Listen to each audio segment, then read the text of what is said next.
Hello, and welcome to the Sacred Heart Shaman podcast, where we talk about spiritual healing, shamanic wisdom, and the challenges of walking a healer's path. My name is Nadia Harenkyu, and today is episode number 25, Navigating an Existential Crisis. And good morning. Thank you for joining me on the podcast today. As many of you know, if you've been following me, I've been talking about the many layers that are involved with ego death over the last few months, including the entering of the unknown, learning to surrender and pivot, having childhood trauma and other things resurface. It has been an ongoing and beautiful experience, although quite painful. However, it gives me a lot of material and things to talk about because I'm not the only one who goes through these things. So, whether you've gone through them in the past, or going through them currently, or may go through them in the future, this is what the podcast is for. I'm also finding a lot of my clients lately have been in need of big ego death work, and existential crisis is part of the ego death. So, we're going to talk about it. So, in the process of healing, we will inevitably counter a time where we're asked to let go of a part of ourself that's been in operation until this point. That is the ego death. And we have to surrender that part. Sometimes it's painfully ripped from us, sometimes it's intentionally surrendered, like what I anticipate doing with people in my Italian retreat this coming spring. But that is only part of the process. After you go through the ego death, which can actually take many months, then you have the leap of faith. You don't know where you're going. You're like faced with mystery and basically blackness of the unknown. One of my recent podcasts was about this. And then you head off into the sunset, not really knowing your destination because you've just laid to rest everything you knew up until this point. And the existential crisis comes after that. It's the point that you reach where you're like, who the fuck am I now that I've let everything go? So surrendering to the unknown is hard, but facing yourself as you discover who you are for the first time, I think might be harder. Is this something that we did as children? Is it something we should have done as children? Is this what happens in healthy households where you're mirrored back by your parents and they help you develop like a healthy ego? I don't know. I didn't get that. Maybe this is why we go through crisis in adolescence. Does it happen multiple times in your life? Is this what happens when you retire?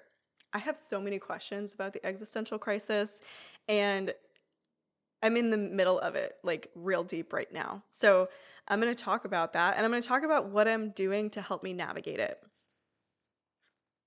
So I'm in the process of my journey where I've identified the self that needed to go. I peacefully laid her to rest. And then I answered the call to move forward. Rode off into the sunset towards Florida without really knowing my destination. And that was a whole like surrender process in itself. And now that I've been here for a while, I am systematically witnessing all of the pieces of my childhood that formed the foundation of who I am and like who I entered adulthood as and how I functioned in my professional life, both as a healer and all the jobs that I did before I was a healer. I'm seeing how I became the type of mom that I became and like God, all of the habits and belief systems that are the foundation of my entire life. And that has been a shocker. It has been such a shocker.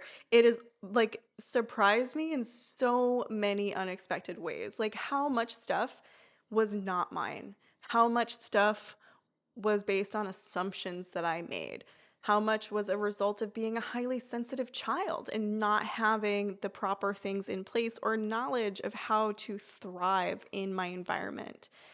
It's been completely insane situation over here. And at this point, most days I'm in existential crisis. Now, if you know me, you know that over the years, I have a very strong sense of who I am and what I'm here to do. Like, I know that I'm a shaman, I know that I'm a healer, I know what my abilities are. I love to work with people, it brings me so much joy, and I'm really good at it. And now I'm like, who am I? What am I doing here? It's crazy. It feels crazy. It's not crazy. I have to stop using that word. So I'm at this point where I feel like I don't know who I am. I don't know what I'm here for. Like, do I even want to do this work anymore? Do I even want to be on earth? Do I even want a partner?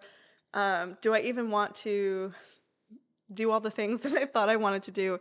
It's very confusing. And I could see that it would be really easy to go down a path of like depression if I succumbed to it. If I did not want to be in this space that was deeply, deeply uncomfortable, it would be so easy to pick up alcohol. It would be so easy to start smoking again or to binge watch TV. Like, I'm in the perfect environment where I can ignore all of this discomfort and dive headfirst into my parents' addictions because they would totally support them if I was involved or if I jumped in on that bandwagon with them. So instead, I have been using my time to understand how to navigate an existential crisis because ideally, in my work, I would help people go through this process, right? Like, I tell people go through death all the time, emotionally, spiritually, physically. And it is a process, but man, this one is a doozy. It's a doozy. And I know that it's going to reflect in my work. I know it's going to allow me to help people go through even bigger ego deaths that need to happen. So instead of these like little baby personalities that are going to die, we're going to do full rehauls. And now I'm going to know how to support people there. So that's the exciting part. The not exciting part is when I'm leaving my friends voice messages on a regular basis, crying about how I feel like I don't know who I am. They're just going to be real about it. I'm going to be honest because I'm still human. Above all the other cool things I am, I'm still human and I'm here to help other humans. So let's talk about how we navigate existential crisis. So, the first thing that I did that was really helpful for me was to take an identity inventory. So, I wrote down a list of all the roles that I've played in my life as a parent, as a wife, as a professional, as a shaman, um, as a woman, like all of these roles that I identified myself as. And for each one, I started writing down aspects of myself that I genuinely enjoyed about that role, but that I actually performed out of obligation or out of habit. So I was taking like the gold nuggets out of those roles. Like with being a mom, I really, really love to teach my kids things. I love to cook. I love to nurture people with food. It makes me so happy. Same with being a spouse. I just love to take care of people with food. It's my love language. And I can bring that forward, right? It was kind of an obligation as a parent, like you need to feed your kids, but actually it was a gift. So cool. Now that's part of me. And I know that I love to cook and I know that I'm really good at it. And then after I wrote down all of these roles and the things that I enjoyed about them, I also asked the question, what remains if I strip away these roles? If I am no longer a mother, if I'm no longer a wife, what's beneath it? And I'll be honest, I found a lot of worthy issues here. Like, if I'm not loving and being loved, I'm not worth anything, or I'm not important, or I'm not loved. Like my love solely depends on the love of another person. Not healthy at all, Nadia. Of course, this isn't the full picture. Like this is just part of the picture that I'm sharing with you. Also, like I'm really quiet. I really like peaceful environments. And when I'm not in the chaos of this, I enjoy being alone, listening to classical music outside while drinking my espresso. Like, there were so many little pieces of me that weren't able to come through fully because I was fulfilling these roles that I signed up for, or in some cases didn't sign up for, that I was born with or happened as a result of me existing. And that was really interesting. So, if you're in this position, writing down all the roles that you played in your life, and then writing down the aspects that you genuinely enjoyed, but in which you actually performed out of obligation or habit, And then additionally, you're going to journal about what remains if you strip away those roles. I've also been doing a lot of like open stream of consciousness journaling in general, where I just kind of like let things go and let things flow. I haven't had a whole lot of motivation to do anything like quote unquote productive, building my business, doing my SEO, doing social media posts. And I'm trying to focus on what I actually want to do, what actually feels good. And surprisingly, staying in bed isn't one of those things, which I think happens when we go into these lull periods. But like journaling endlessly is. Doing shadow work endlessly makes me so happy. And so, stream of consciousness journaling has been really helpful because I get out all of the surface level, like chatter in my mind, all of the things that irritate me about what my parents are doing this morning, all of the things I'm worried about. And then I get to the golden nuggets where like beautiful things come forward. So, like this morning, I uncovered that I really love doing work with mushrooms. Like the plant medicine work is my jam, and I'm so good at it. It makes me so happy. And I really love shaman work, the teaching other people who are highly gifted, who want to learn about shamanism. And my job needs to be at the intersection of those two things and stop keeping them separate. Because when I work with plant medicine or psilocybin, I get a lot of people who aren't really serious about like a lifelong journey of doing the work or of healing themselves or bringing their gifts to the world. And it's super draining on me. I need to stop doing that. So I need to have like the intersection of shamanism and plant medicine be more core to what I'm doing. Now, this is an insight that I've had fleetingly over the last couple months, but it came in real hard during my journal this morning. So that was amazing. So, really, just getting it all out, getting all the noise out, all the mental chatter, which sometimes we forget we even have because it's not as loud as it used to be. So the stream of consciousness journaling, super helpful. I've been doing it almost on a daily basis for about 10 minutes. And I've been paying a lot of attention to what comes out in those streams of like, what are the themes of my emotions, of my thoughts, of my concerns, what's on my mind? Like what is bogging me down? What keeps circling back? What do I need to look at a little bit more? And also my desires. I haven't had a lot of space to let my desires flourish over the years. I've been really focused on being a healer and on helping other people and raising my kids and making sure they're okay and trying to fix my marriage and making sure it's okay. And when I spend time with the concept of, ooh, what do I actually desire? And I boil it down, honestly, it's very simple. Very simple, very profound, and also things that I have never allowed myself to have. It's crazy. Another thing that has been super helpful in this crisis has been mirror work and looking at myself daily and talking to myself about who I really am. Like, I am more than these roles that I've played. I am discovering my true self. Today, this is what feminine looks like. Today, this is what masculine looks like. This is who I am, and I love myself here. There's been so much intense self love, especially around my body through this whole process, this crisis process, because there's a lot of like deep reflection. Like, I feel like I'm seeing myself for the first time as I am. I have this interesting perception thing where, like, sometimes I see entities really clearly. So if I'm working on one of my personal entities, I can see that when I look in the mirror and I don't really see myself. Or if energetically I'm really bright, I look like really beautiful in the mirror.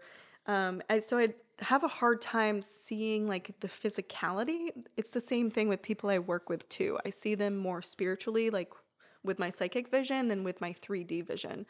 And so more of my 3D vision has been coming in and I'm like, "Oh, that's interesting. Like you've got some, some changes to your body here. Like, can we celebrate that? It means that you're getting older. It means that you've been through these things." So that's been really cool. Mirror work has been a part of this process for me. And observing my emotions, like as I talk to myself in the mirror, observing resistance that comes up to these statements that I'm saying. It's really it's really been deeper than mirror work has been in the past for me. And I feel like it's because I wasn't really ready to take it to that deep space. I'm also doing an insane amount of meditation and like somatic body awareness stuff, like 2 to 3 hours per day, giving myself the space to rest, to be in the unknown, to be held, to be taken care of, to leave my body should my consciousness want to do that. But also like practicing basic energy work. When you get to a point where the practices you're doing are just so profound, multidimensional, complicated, coming back to the basics of like Reiki. I actually don't like Reiki. I was certified in it many years ago. I'm a Reiki master, but like it's too basic for me. It's too simplified. Um, and it's kind of a waste of my energy to work with it. But coming back to those basic building blocks is like restarting, right? Reiki is one of the basic building blocks. It was one of the first certifications I ever did years and years ago. So that's been really helpful as well. Just like tuning back into the natural energy of my body without all of the things externally that have been there for me for 20 years. I've also been contemplating a lot about like who I am, going through Pinterest or I'm not going to say social media because that's pretty toxic, but like contemplating images and quotes and like drawing symbols or flowcharts about who I am now. Like I realize that I actually identify a lot with the words soft and um what was the other one that just came up this morning? Peaceful. Like soft and peaceful. This is my state of being now, which is so vastly different from I would have identified as like strong and confident and like no, I just want to be soft. That's been really interesting, really cool to figure out that there's different parts of me emerging that are more me and are not a result of my environment or a result of reflecting off of other people around me, um, in order to help me figure out who I am. So doing something like a who I am board, like a vision board, but for yourself could be really helpful in visually exploring what you're becoming. I would be doing that if it weren't that I'm in an environment where I don't have like a lot of space or my own tools available to me. And then journaling has been probably the number one most helpful thing for me. And I've been asking a lot of questions that, I'll spend an entire day like pondering, right? So I'm going to give you some of these questions and you should write them down. The first one is, who am I when no one is watching? What do you do when nobody else is in the house, when you know no one else is coming home? Living alone this last year or so has really opened my eyes to the fact that I'm a totally different person than I thought I was. That, like, I love to freaking sing. I also like to eat in private. Like, I will avoid eating around other people because I still have shame I have to deal with my eating. I won't sing around other people because I'm afraid I sound stupid. Like, I enjoy a very clean bathroom counter. Like, oh my God, blowing my mind totally. So, who are you when no one is watching? If you had no past to define you, how would you introduce yourself? Oh, this one totally stumped me. It took me so long to figure out, like, oh my God, how would I introduce myself to other people? Who am I? What part of you feels the most alive? And when do you feel most like yourself? I was surprised to note that I feel most alive when I'm with a client. When I'm helping somebody else, supporting someone else, witnessing them, oh my God, it lights me up inside. And actually, not seeing clients this last month has been nice, but it's also been so sad because it brings me so much joy. And I feel most like myself when I'm traveling. I feel like a totally different person. I feel like my spirit is dancing. Like she just loves to travel. But it's also a big part of my work and about my big picture purpose. If your soul had a voice, what would it tell you right now? What fears arise when you think of letting go of your past identities? Oh, yes. If you let go of being, your profession or your spouse or a mother, like there's a lot of fear because then who are you? What are you doing with your time? Are you worth anything even? If you're not taking care of a child, are you worth anything? Dude, the struggle is real with this identity crisis. If you could create a completely new version of yourself, what qualities would you cultivate? Oh, that list was so long. Um, what brings you meaning beyond external validation? And what are the small things that bring you joy, even in moments of uncertainty? No matter what I do and how I do it, I always come back to nature. Being outside, being among the trees and the birds and the plants makes my soul feel at home in a way that I don't get anywhere else. And it doesn't matter what's happening in my life. If I can take a second to step out and hear the birds chirping, everything's going to be fine. And sometimes it just takes recognizing those things to amplify them, to figure out how to bring more of those moments into your life to help you through these periods of time that are challenging. So, some perspectives that I would ask you to consider through this process of your existential crisis is that you're not your roles. You're not just a spouse. You're not just a parent. You're not your experiences of those roles. They were just experiences, but they're not your essence. Beneath them is a fluid, evolving being, one that takes those experiences, integrates it, and keeps moving forward, not gets stuck with that label.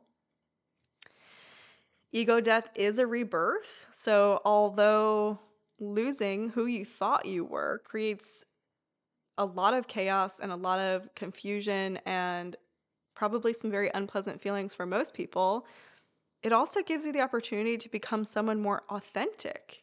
This emptiness that I'm speaking to you about today is a fertile ground for reinvention. This is where the new plants grow. Like, I've literally been getting this vision of composting and underworld and death. Like, this is the necessary part in the journey where you decompose and you put nutrients in the ground so that the next thing can grow. Embracing the unknown is such a big opportunity. It's not a failure. And it's really important to give yourself permission to be curious about it rather than fearful. Fear is okay and it's valid, and we need to recognize it and honor it. And there is so much awesomeness here as well. And I find that fear is usually a marker of good things. That's just my opinion. Most importantly, you don't have to have it all figured out. The goal of the ego death process and the subsequent crisis isn't immediate clarity and openness. It's not just going to drop in all at once and you're going to be a whole new person and like, here we go, the next leg of your life. You have to allow for the mystery. You have to allow for it to reveal in good time. This is integration. Integration is time and space and grace and support and dancing with the universe in this great unknown. The mystery is a very fascinating piece to this whole journey. And even as a spiritual practitioner, like, I have yet to get used to the mysteriousness of everything that happens. It's exciting and also frustrating, but the underlying feeling is playfulness and joy and love. So that helps. So through this process, some practices that have been really supportive for me has been dancing, writing, listening to music, helping me access parts of myself that are beyond my mind. Um, like painting would also be great. So would creating music, stuff like that. I've been spending a lot of time alone in nature because nature is an incredible teacher. There are so many spirits out there that are just waiting to support you. And because you're so like open and fertile in this process, nature spirits will jump right in on that and help you build your new foundation. They're also great at teaching impermanence and presence. There are a few books that have been helpful for me, though I will say that in this process of like being in an underworld journey, going through the death, I'm having a really hard time reading actual books that are about learning or spiritual stuff. I'm usually very big on the book reading, but I've been listening to like romance novels, like cute, quirky ones, because it's almost like we need your conscious mind to step aside so things can integrate and move. But that being said, I have had a couple books that have come in and out the last few months that have been really helpful. The Untethered Soul by Michael Singer is really great.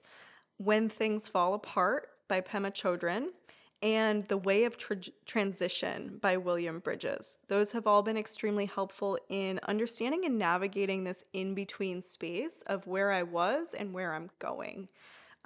It's an incredibly complicated but deep topic, and having different perspectives help you along the way will be really supportive. And it's also important to connect with other people who are on similar journeys. So, to look for communities where there's spiritual support or meditation or yoga. Right now in rural Florida, the best I can do is a yoga studio that's 30 minutes away. But you know what? It works. I just attended a free meditation from Meetup a few minutes ago. Like, touching in with other people who are on the journey, even if they're not at exactly the same point that you are, it will still help you feel a little bit less alone. I also feel like having a therapist would be super helpful right now. I don't have one of those at the moment, but I do have a couple coaches, and I've been doing coaching sessions, and that's been really great to kind of suss out like shadow stuff and covert fears and other anxieties that I've been working through. Um, Especially people who can understand transformation. So, people on the shamanic path will understand on a deep level this whole death and rebirth process because we are death bringers. Like, this stuff that I'm talking to you about is stuff that I bring into people's lives when their lives need to be transformed, when they're asking for their lives to be transformed. So, they should have a good understanding of what this looks like and be able to support you there. So, the existential crisis, the ego death, the surrendering to the unknown, all of it is such a profound but also sacred time.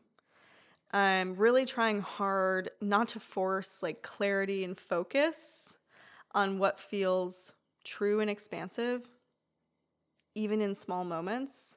I'm trying to resist the urge to feel like I'm lost and to remember that I'm just in transition. And I am so happy to share this with you as I go through the experience because I know that I'm not the only one. And I'm happy to help whenever I can. So, thank you so much for joining me on the podcast today. I hope you have an amazing rest of your day. If you enjoyed this podcast and want to know more about me and my work, you can find me at www.sacredheartshaman.com.